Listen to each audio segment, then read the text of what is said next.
नमस्कार, मैं सुनीता कथा मंथन में आप सबका स्वागत करती हूँ। कथा मंथन में आज सुनिए प्रथम प्रतिश्रुति का 31वां अध्याय। प्रथम प्रतिश्रुति से संबंधित सारे अध्याय आपको हमारी प्लेलिस्ट से मिल जाएंगे, जिसका लिंक आपको एंड स्क्रीन पे तथा डिस्क्रिप्शन बॉक्स में मिल जाएगा। इसके अलावा हिंदी हॉरर स्टोरी और हमारे चैनल के अन्य उपन्यास और कहानियाँ अगर आप सुनना चाहते हैं तो अपने मनपसंद लेखक को प्लेलिस्ट में जा कर के देख सकते हैं, जिसका लिंक आपको डिस्क्रिप्शन बॉक्स और हमारी प्लेलिस्ट से मिल जाएगा। आप जाके चेक कर सकते हैं और अपनी मनपसंद कहानियाँ सुन सकते हैं। अब तक हमने प्रथम प्रतिश्रुति में देखा कि नव कुमार बड़ी ही चेष्टा के बाद सत्यवती जब डॉक्टर को बुलाती है, उसके बाद नव कुमार बच जाता है और वह अपने स्त्री का आभार मानता है कि वह उसकी प्राणदायिनी है। इसलिए स्त्री की इच्छा पूरी करने के लिए वह कलकत्ता में नौकरी स्वीकार कर लेता है। अब वह अपनी पत्नी और बच्चों को लेकर के वहाँ पर जाता है। जाने से पहले सत्यवती अपने पिता के घर आती है ताकि उनके चरण स्पर्श करके वह कलकत्ता जा सके। अब आगे। हाँ, नौकरी का बड़ा डर है, लेकिन भवतोष मास्टर ने बड़ा भरोसा दिया है। कहा, तुम जितनी अंग्रेजी जानते हो उसकी चौथाई अंग्रेजी सीखकर साहब के दफ्तर में कितने लोग काम करते हैं। दफ्तर में घुसते ही तुम साहब की नेक नज़र में पड़ जाओगे। यह भी कहा, गांव में पड़े रहकर जगह जमीन पर जीवन बिताने की इच्छा इस जमाने में बेकार है। कलकत्ता जाकर 2 कमीजें सिलवानी पड़ेंगी, एक जोड़ा जूता भी लेना होगा, उसके बिना तो दफ्तर नहीं जाया जाएगा। भवतोष ने इनके लिए एक डेरा भी ठीक करके रखा है। आप तो वे मेस में रहते हैं। नव कुमार जब परिवार लेकर जा रहा है तो उसका तो बिना डेरे के काम नहीं चलेगा। नसीब निताई का ही बुरा है। उसके मामा ने कहा, स्त्री को डेरे पर ले जाओगे, हम तो तुम्हारे हाथ का भी नहीं खाएंगे। इतनी बड़ी सजा के खतरे को टालकर पति के साथ जाए, इतना बड़ा कलेजा निताई की स्त्री का नहीं है। निताई की नव कुमार की ही हाड़ी में जगह देनी ही पड़ेगी। अपनी बहू को भी यदि लापाता तो दोनों जनी साथ रहती। ब्राह्मण कायस्थ होते हुए तो क्या कोई भी किसी की हांडी तो नहीं छूती, पर दोनों तो साथ बैठती, गप करती, पान लगाती, यह सब तो एक साथ करती। खैर, भवतोष ने बताया है, घर बहुत सुंदर है, 3-4 कमरे हैं, दर दलान, रसोई, भंडार, आंगन, कुआं, नल भी है। शायद घर के अंदर नहीं, दरवाजे के पास ही। नल का पानी पीकर जान न गंवाना ही ठीक है, जबकि कुआं भी है। जैसा होगा देखा जाएगा। मूल बात है किराया अखर जाएगा। बाप से तो अब रुपया नहीं मांगने जाएगा वह। भवतोष ने कहा है, कलकत्ता में वैसा मकान 10 रुपए में भी मिलना मुश्किल है। वह तो चूंकि भवतोष के एक मित्र का है, इसलिए 8 रुपए में मिल रहा है। तनख्वाह भी तो नव कुमार को 58 रुपए मिलेंगे। ऐसी मोटी तनख्वाह वाले को इतने में कातर नहीं होना चाहिए। जो भी हो, निताई का प्रस्ताव वह नहीं मानेगा। निताई ने किराए का हिस्सा देना चाहा है। छी, ऐसा दोस्त, भला उससे किराया लिया जा सकता है? लेकिन वहां सत्य का क्या रवैया होगा क्या पता, आखिर तो पराया है ना, ऐसा शायद नहीं करेगी। इस बात में सभ्य है वह। अब वह दिन कब आता है जब घर के जाने अनचाहे दर दलान में बैठकर दोनों मित्र ऑफिस जाने का खाना खाएंगे और सत्या बाल बिखेरे कमर में आंचल बांधकर रसोई करेगी, परोसा करेगी। यह सब कुछ सत्य के ही चलते संभव होगा। विगलित प्रेम में सत्य की ओर ताक कर देखा, लेकिन सत्य की दृष्टि उस समय लक्ष्य भेदी थी। नथुने फूले हुए एकाएक बोल उठी, यह वह रहा जटा भैया की छत, मुडेर, यह रहा गांगुली चाचा के आंगन का नारियल जिस पर गाज गिरी थी। अरे, एक हाथ तय में रास्ता दिखाने की जिम्मेदारी उसने अपने ऊपर ले ली। पालकी को उतारा की अचानक हलचल हो गई। उसके बाद जब यह बात मालूम हुई तो सभी आकाश से गिर पड़े। कहा नहीं, सुना नहीं, लड़की अचानक ऐसे क्यों वहां पहुंची? ऐसा तो नहीं होता। किस मूर्ति में उतर रही है? कौन इसे फेंक जाने को आया है? अजी नहीं नहीं, परमेश्वरी भैया राजरानी के वेश में आई है। कार्तिक गणेश का हाथ पकड़े भोलानाथ के साथ जी तो कैसा कर रहा है, इसलिए बाप को देखने आई है। बाप के घर की और सबों को, अपनी जन्मभूमि को। चारों ओर ठगी सी दृष्टि डालते हुए सत्य ने जैसे ही आंगन में पैर रखा कि जोरों से रुलाई उठी। विलाप मिली रुलाई। अलग करने के समझने का उपाय नहीं कि गला किसका है। सामूहिक रोना। घर की सब औरतों के साथ टोले की बहुतेरी औरतों ने भी सुर मिलाया, लेकिन नए सिरे से यह विलाप किसके लिए? भुवनेश्वरी की घटना को तो बहुत दिन हो गए। यह असल में किसी के लिए विलाप नहीं, नया कोई शोक भी नहीं। कुछ तो सत्य के आगमन का आनंद अश्रु और बाकी सत्य की लंबी अनुपस्थिति में घर के शोक की जो जो घटनाएं घटी, उन सब की सूची बताते हुए रोदन। इस विलाप रोदन में खोई हुई सी सत्य दोनों लड़कों का हाथ पकड़े आंगन में ही एक और खड़ी रही और बाहर ठगा सा नवकुमार बैठा रहा। सामने ही ससुर बैठे थे, लेकिन उनसे कुछ पूछने की हिम्मत उसे नहीं। प्रणाम करके सिर झुकाए वही जो बैठा सो बैठा ही रहा। और फिर ससुर से निर्विकार से थे। घर की इतनी बड़ी रुलाई से वे जरा भी विचलित नहीं थे। इससे लगा कि कोई खास और नई बात नहीं है, वह भी गाँव भर का ही है। बेटी ससुराल से आती है तो ऐसा रोना धोना होता है, या उसका अनजाना नहीं। धीरे धीरे वह निश्चित हुआ और रुलाई भी धीरे धीरे फीकी हो आई। रामकली ने ही बात की, घर से कब चले? जी? नवकुमार चौंका। रामकली ने ताक कर देखा। एक तंदुरुस्त सुंदर पुरुष के शरीर में अभी तक जैसे एक लजीले किशोर का मुखड़ा। सुंदर सुकुमार, किंतु बुद्धि की कहीं कोई छाप नहीं। मन ही मन हंसे।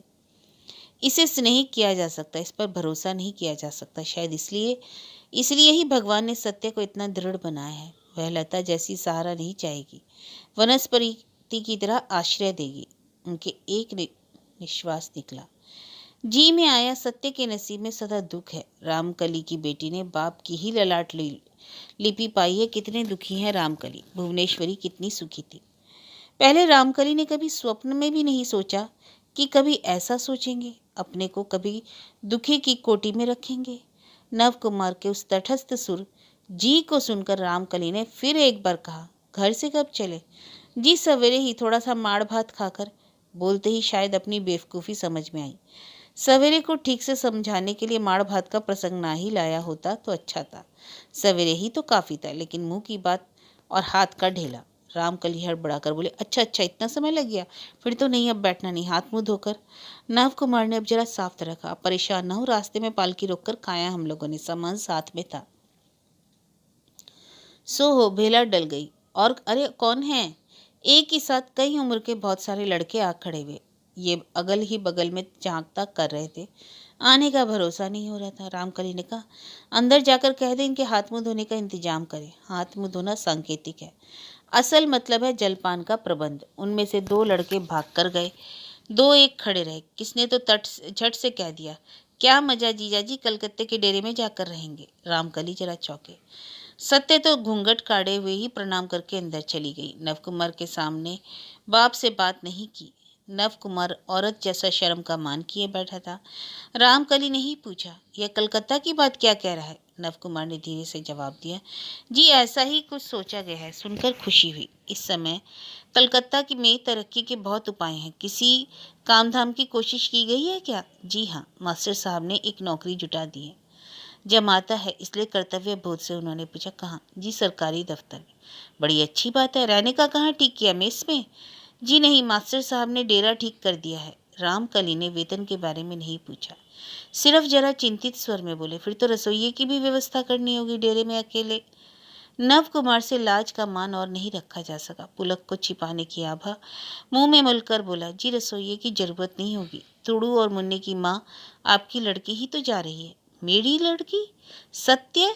सत्य कलकत्ता जा रही है? नवकुमार सक पकाकर चुप हो गया। समझ ही नहीं पाया कि रामकली का यह स्वर किस भाव का द्योतक है। कुछ परेशान से नहीं लगे, हाँ कुछ विचलित हुए रामकली। बहुत दिन पहले की एक बात याद आ गई। बालिका सत्य की मूर्ति आंखों में नाच उठी और उसके सामने तिराया दूसरा एक भयातुर मुखड़ा।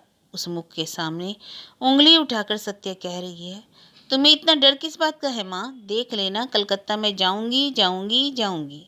सत्य अपनी प्रतिज्ञा रख रही है, लेकिन यह देखकर गर्व आनंद विस्मय पुलक से मुग्ध कौन होगी? निश्वास छिपाकर बोले, हिम्मत कर रहे हो, अच्छी बात है, पर तुम्हारे माँ बाप की व्यवस्था? दीदी हैं, टोले के लोग हैं, उन्होंने ऐतराज नहीं किया। नवकुमार के लिए अब अपने आप को जब्त करना असंभव हो गया। वह भरमुंह हंसकर बोला, ऐतराज भला नहीं कर रहे, मगर ऐतराज उनका टिके भी। इसने जिद पकड़ ली, बच्चों को अच्छे स्कूल में पढ़ाना होगा। उसके उद्भासित मुखड़े को देखकर उस पर एक गहरा स्नेह महसूस किया उन्होंने। नव कुमार को अंदर भेज दिया। भीतर उस समय कह कहे लगे थे। सत्य के बच्चों से दादियों का हंसी मजाक चल रहा था। घर की अन्य स्त्रियां सत्य को घेरे बैठी थी। रासू की नई स्त्री, शिवजया की कुमारी पोतियां, रासू की दो भांजियां, भाई की स्त्रियां और अड़ोस पड़ोस की जवान बुढ़ियां। मोक्षता को अब ज्यादा बोलने का दम नहीं है। फिर भी महफिल में एक और दीवार से लगी बैठी है। फिर शारदा यहाँ नहीं है।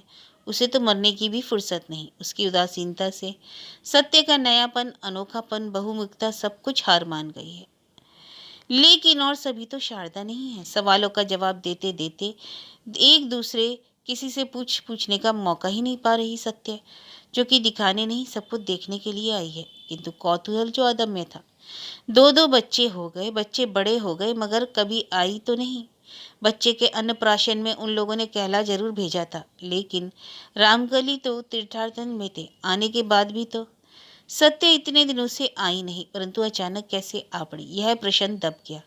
अब सवाल था कलकत्ता का। इसी से कौतूहल के सैकड़ों सवाल। यह हिम्मत किसने दी? वहां उसकी देखभाल कौन करेगा? सास ससुर के होते पति के साथ बाहर रहने की बात ही दिमाग में कैसे आई? उनकी इजाजत ही किस अलौकिक उपाय से मिल गई? इसके सिवाय भी वहां जाने से जात नहीं जाएगी? मलेच का पानी पीना नहीं पड़ेगा? जूते मोजे पहनने नहीं पड़ेंगे? लेडो फिटर में चढ़कर मैदान में हवाखोरी के लिए जाने की मजबूरी होगी या नहीं? बहुतेरे बेसिर पैर के प्रश्न। उत्तर देते देते थककर आखिर सत्य बोली, बाप रे, अब तक अपनी ही पंचाली गाते है। अपनी खबर भी तो सुनाओ। मोक्षदा ने थकी और दुखी आवाज में कहा, हमारी खबर तो भाई मरी नहीं है, विधाता के अन्न का श्राद्ध कर रही है, यही खबर है। वाह क्या बात है, ठीक ही कह रही हूँ। तुझको सदा ही फटकारती रही, तेरा हाल हाड़ी का होगा। अब देख रही हूँ तू ही बाजी मार ले गई। तूने तो कमाल कर दिखाई है, सोचा खूब किया। अभी सब कह रहे हैं कि अंग्रेजी विद्या की जय जयकार है। दोनों लड़कों को यदि कलकत्ता में अंग्रेजी स्कूल में दाखिल करा सकी। शिव जाया हाल ही में विधवा हुई है। कुछ ही देर पहले उन्होंने सत्य को समझाया कि तुम्हारी माँ पुण्यवती थी, मरकर पुण्य का परकोटा दिखा गई। दुनिया में जो भी स्त्री मांग में सिंदूर का गौरव लिए जिंदा है, उस गौरव के रहते ही दुनिया में जिससे उठ जाए। अब शिव जाया अपना जला मुंह किसी को नहीं दिखाएगी, इसलिए मुंह ढक कर पड़ी थी। लेकिन सदा की प्रतिद्वंदी मोक्षदा की बात सुनकर उनका निर्वेद भंग हुआ। मुंह पर कपड़ा हटाकर बोल उठी, ठीक ही कहा रनत जी, बच्चा खाते जन्म बीता, आज कहते हैं डाइन। मैं कहती हूँ यह युग वह युग सब तो बंगला संस्कृत से ही चला। ज्यादा बड़ा विद्वान हुआ तो फारसी, और अब यह मल्लेच की भाषा नहीं सीखने से। फारसी भी तो मल्लेश की भाषा ही है संजली। हाय राम, आज जन्म तो फारसी को सुनती आई, यह तो नहीं कभी यह मल्लेच भाषा है। सत्य, यह जात रहने जाने की गप रहने दो फुआ दादी, वह तो जाने वाली है सो जाएगी ही, उसे पकड़कर कौन रख सकता है। तुम्हारा यह हाल कैसे हुआ सो कहो। इतना तीरथ भरत करके हवा बदल कर आई हो, सेहत तो अच्छी है ना? खाक अच्छी है, मोक्षदा ने जीभ से एक आवाज दी। मेरा अच्छा तो अब यमराज के ही जाने से होगा। पति को तो कभी आंखों देखा नहीं। यमराज पति के चतुर्दल पर ही चढ़कर जाऊंगी। लेकिन आजकल अब अच्छे क्या लोग हैं। अभी उस बारी जो गांव तू देख गई थी, अब तो नहीं है। लोगों की देवता ब्राह्मण पर भक्ति नहीं रही, बड़े छोटे का ज्ञान नहीं, आदमी की आदमियत ही चली जा रही है। अब घूम फिर कर देखेगी तो ना देख लेना। 7 एक दिन रहने के बाद लौटती बैर सत्य यही सोचती चली, मन ही मन कहने लगी, फुआ दादी तुम्हारा कहना ही ठीक है। आनंद नहीं आया, वह गांव नहीं रहा, पहले का सुख आनंद तृप्ति नहीं। इस बार भी सत्य ने खेलने की पुरानी जगहों को घूम घूम कर देखा। बीते दिनों का सुर लाने की कोशिश की, कामयाब ना हुई। लड़कों को दिखाने के लिए पेड़ पर चढ़ने गई थी और बच्चे इस तरह से हाहाकार उठे कि उतरना पड़ा। तैरने का पीठ स्थान जो बड़ा तालाब था, वहां जाकर तैरी। मजा नहीं आया, सुख नहीं मिला। सुख तो कुल मिलाकर है, वह कुल संपूर्ण अखंड है कहाँ? पहले की साथी ने कहाँ रही? सत्य को अब कहाँ सुख मिलेगा? इसमें वह रामकली चटर्जी का शरीर घुमक्कड़ बेटी को खोजकर कहाँ पाएगा, जिसे ढूंढने के लिए इस तरह से लपक कर आई है। और उस लड़की की माँ उसकी छां तक नहीं।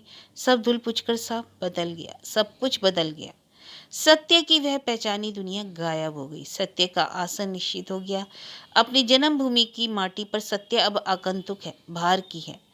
अब यहाँ निगाह के सामने कुछ अन्याय भी होता है तो चुप रह जाना पड़ता है। लगता है छोड़ो, 2 दिन के लिए आई है, बेपरवाह होकर कहीं नहीं जा सकता।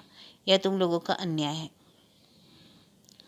नहीं तो इन्हीं कैद दिनों में देखा भी तो कम नहीं, इस घर में बहुत गैर वाजिब हो रहा है, इसलिए कि उसके पिता ही कैसे उदासीन से हो गए हैं। पहले टोले के लड़कों को भी विचार करने की हिम्मत नहीं थी, अब घर के लड़के भी सिर्फ उनकी नज़र के सामने ही जो डरते हैं, ओट में कोई परवाह नहीं।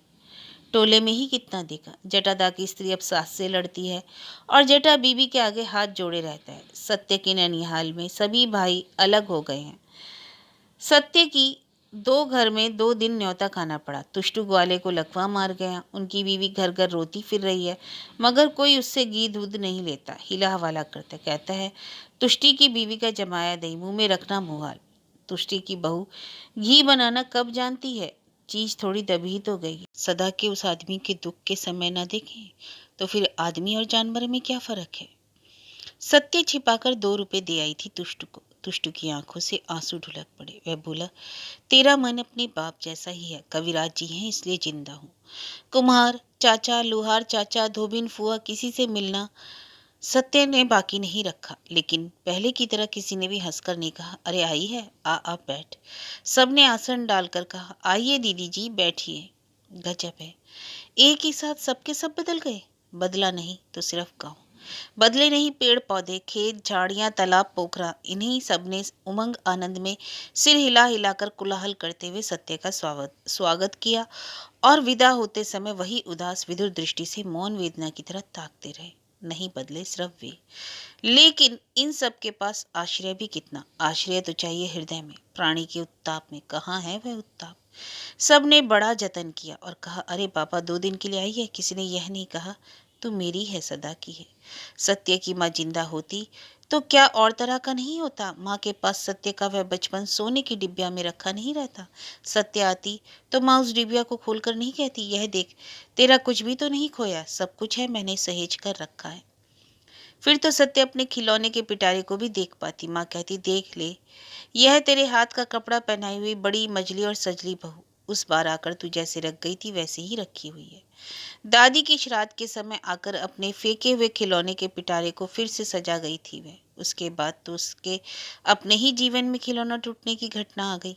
फिर मिट्टी के खिलौने की कौन सोचे। सत्य शायद माँ के बचपने से हंसती थी, फिर भी सुख मिलता था। माँ के बिना मैके का सुख नहीं। उसने निश्वास छोड़ते हुए सोचा, उतने बड़े घर में उसे इतने लोगों में से एक के अलावा तो और कुछ नहीं सोचा कभी। आज एकाएक मालूम पड़ गया, उस एक के बिना यह अनेक बेमानी है। तो भी फुआ दादी के पास 2 घड़ी बैठने से जी जुड़ाता है, लेकिन उसी प्रबल प्रतापी स्त्री के यह गत हो गई देखकर कलेजा फटता है। सत्य ने कहा था, ज्यादा खट खट कर ही अपनी सेहत का यह हाल कर लिया फुआ दादी। आपकी वह तंदुरुस्ती इन्हीं के सालों में ऐसी हो गई। मोक्षदा धिक्कार की हंसी हंसकर बोली, ज्यादा खटती नहीं तो भूत जैसा ही है, समाग लेकर क्या करती बता। अंदर की भूत ही रात दिन तो दौड़ा मारता है मुझे। तो फिर भी तो पर भी सत्य को सब कुछ अनजाना सा लग रहा था। आज वह लौट रही है। मोक्षदा को देखकर कभी कोई सोच ही नहीं पाया कि यह अगर उनका अपना नहीं है, या उनके लिए 3 रात का छुटका पालने वाला भी कोई नहीं। मोक्षदा के मरने से जो कोई आग देगा, पिंडदान करेगा, वह दया करके ही देगा। उनका उतना रौब फिर किस बुनियाद पर था, या फिर कोई बुनियाद ही नहीं थी, इसलिए खोखले रौब को उतना बड़ा करके सामने रखती थी। वह जानती थी कि हाथ ढीला हुआ नहीं और यह बेबुनियाद इमारत पल में जमीन पर जा गिरेगी। सोचते सोचते दोनों लड़कों को सत्य ने और करीब खींच लिया। यही भला, यही इमारत की दुनिया है। शारदा को सत्य समझ नहीं सकी, उसकी था नहीं मिली। अवश्य शारदा ने ही सदा खिलाया पिलाया, जनन किया। बचपन में सत्य ने जो जो खाना पसंद करती थी, शारदा ने याद कर करके उसे पकाया भी। हंसकर उसने कहा, सुनते हो तुड़ू, तुम्हारे नाना के घर में इतनी इतनी चीजों के होते, तेरी माँ को खीरा के पत्तों का बड़ा, तीती पीठिया की खटाई पसंद है। लेकिन सत्य जब कहने लगी, जो भी कहो भाभी, तुमने महिमा खूब दिखाई, नई बहू कह रही है तुम देवी ही हो, तो शारदा कैसी तो कठिन सी हो गई। एक बड़ी सी भयानक तीखी हंसी हंसकर बोली, तुम्हारी तो बुद्धि शुद्धि है ना नची, दूसरे के मुंह से तीता क्यों खाती हो। बुद्धि शुद्धि काफी होते हुए भी इस बात का भीतरी मतलब सत्य नहीं समझ सकी। उसने हर वक्त यह गौर किया, शारदा पुरानी अंतरंगता का दरवाजा खोलने के लिए हरगिज ही तैयार नहीं है। और बड़े भैया, उसने तो सत्य को बात करने की ही इच्छा नहीं हुई। उतनी बड़ी घरनी सी शारदा का वह पति, 2 उतने बड़े लड़कों का बाप, इसका मानो ख्याल ही नहीं है भैया को। यह जैसे नई बहू का नया दूल्हा हो, उसी को लेकर सत्या से हंसी मजाक। छी, किसी से बात करके कोई सुख नहीं मिला। हाँ, विदाई के वक्त सबने व्याकुलता दिखाई, आंसू बहाया, फिर कब भेंट होगी यह कहकर हताश हुआ। कोई कोई फुक्का फाड़कर रोई, पर सत्य को मानो अपनी जड़ ही टूट गई हो। रामकली तो सदा ही सबसे दूर रहे। उनके दुरत्व का वह कवच एकमात्र सत्य ही तोड़ पाती थी, लेकिन वह लाड़ सत्य खुद ही नहीं कर पाई। समय भी नहीं मिला, समझ भी ना पाई। रामकली ने हरदम नवकुमार को पास पास रखा। नवकुमार को उन्होंने स्नेह किया, यही बहुत बड़ा संतोष है। आने के समय बाप को प्रणाम करके पति की मौजूदगी को भुला करके उसने रूंधे गले से कहा, अपनी इस दुस्साहसी हिमाकत वाली बेटी को आपने क्षमा कर दिया बाबूजी। इसी हिम्मत से कह रही हूँ, मैं आपकी इकलौती हूँ, समय पर जिससे आपकी सेवा करने का अधिकार मिले। रामकली का गला कांप गया। चारों ओर हा हुताश सत्य पकड़ नहीं पाई, सिर्फ बात ही सुन पाई। बिटिया के सिर को जरा हिलाकर बोल उठे, सदा की पुरखिन बाप को खूब बता रही है। खैर, मैं सेवा लेने का पात्र हूँ क्या? सत्य की इस बात का जवाब देते नहीं बना। इस गहरे स्नेह के थोड़े से स्पर्श के अंदर रुलाई उमड़ पड़ी। रोते रोते रुलाई को दबाते दबाते वह पालकी पर सवार हो गई। पालकी पर भी देर तक नहीं बोल पाई। नवकुमार अचानक बोल उठा, तुम्हारे पिताजी हम लोगों को इस मामूली दुनिया के जीव नहीं लगते। सत्य ने चकित होकर पति को निहारा। हवा लग लग कर इतनी देर में गाल के आंसू सूख चुके थे, किंतु आंखें बोझिल हो उठी। नवकुमार ने फिर कहा, उन दिनों के राजे रजवाड़े का जो हाल था, जितना डर लगता था उतनी ही भक्ति होती थी। ऐसा बाप मिलना बहुत बड़े पुण्य का काम है। सत्य की जबान पर आ ही गया, तो भी तुम टूटी रात से देवता की देख रहे हो, पहले के आदमी को नहीं देखा।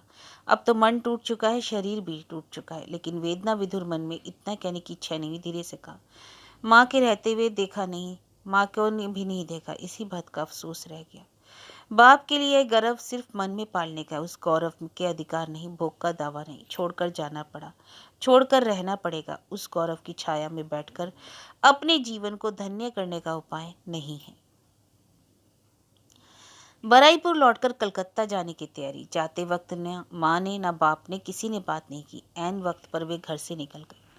जो कुछ किया कराया सौदा ने, लेकिन अजीब है कि नव कुमार इस इतने बड़े नुकसान को नुकसान ही नहीं समझ रहा है। रामकली को देखने के बाद से बाप के बारे में उसे जो एक ऊंची धारणा हुई, उसकी तुलना में नीलांबर की औरत जैसी संकीर्णता उसकी नज़र में अखर गई। माँ बाप के दुर्व्यवहार के बारे में सत्य से कुछ कहने की इच्छा हुई, पर सत्य के डर से हिम्मत नहीं हुई। नए जीवन की ओर चल पड़ा।